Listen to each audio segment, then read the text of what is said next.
Today we'll learn what inflation is. Subscribe now and let's go. Inflation basically states how prices increase in a given period of time, expressed as a rate. As a broad measure, inflation shows how costs of living in a specific country increase over time. It can also be calculated precisely by taking into account specific goods like food or a haircut and calculate their increase in prices. By calculating the rate of inflation, we can give an answer about how much more expensive such goods and services became over time. But what creates inflation in the first place? Well, often longer periods of high inflation are caused by a sloppy monetary policy. If the money supply of an economy exceeds the size of an economy, the unit value of the currency of that country will drop off. This means that the purchasing power will fall and prices will rise. This is also called the quantity theory of money, and I will make a separate video on that in future. Furthermore, pressure on both the supply or demand side of an economy can cause inflation. Supply shocks including natural disasters or higher production costs can lower the overall supply, leading to a cost push inflation, which causes prices to rise.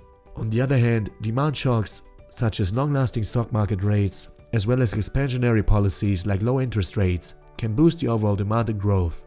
But if this demand exceeds an economy's production capacity, then the result will be a so-called demand pull inflation. And last but not least, expectations about inflation play a key role in determining the actual inflation.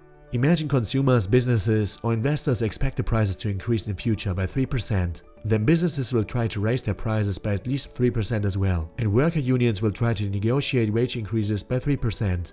Keeping everything else equal, if the expectations about inflation increase by 1%, the actual inflation will also increase by the same amount. Now, how do we measure inflation? Well, we need to measure the consumer's cost of living, which depend on the prices we pay for goods and services. In case of a whole economy, the average consumer cost of living is measured by household surveys. These surveys are used to classify a basket of goods and services, which are commonly purchased in an economy. And we measure the cost of purchasing this basket over time.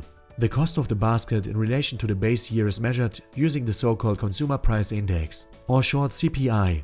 For instance, if the cost of a basket of goods and services is $105 in this year and was $100 last year, the CPI is calculated by dividing the two and multiplying with 100. To calculate the so-called consumer price inflation, we simply calculate the percentage change of the CPI, which will be 5% in this case. Despite the CPI, there's also the core consumer inflation, which focuses on the underlying trends of inflation. By excluding factors like prices set by governments, as well as volatile prices for foods, etc.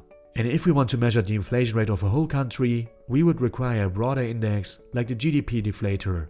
The Gdp Deflator shows how prices change for basically everything which is produced in an economy. This also includes non-consumer items like military spending. To summarize, inflation expresses the price increase of a common basket of goods and services over a given period of time. It can be caused by sloppy monetary policy, pressure on the supply or demand side of an economy, or expectations.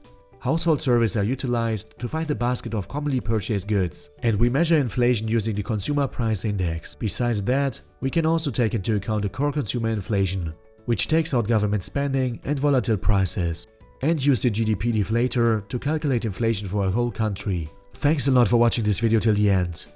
If you like this content, please subscribe to my channel to not miss any more videos. See you next time.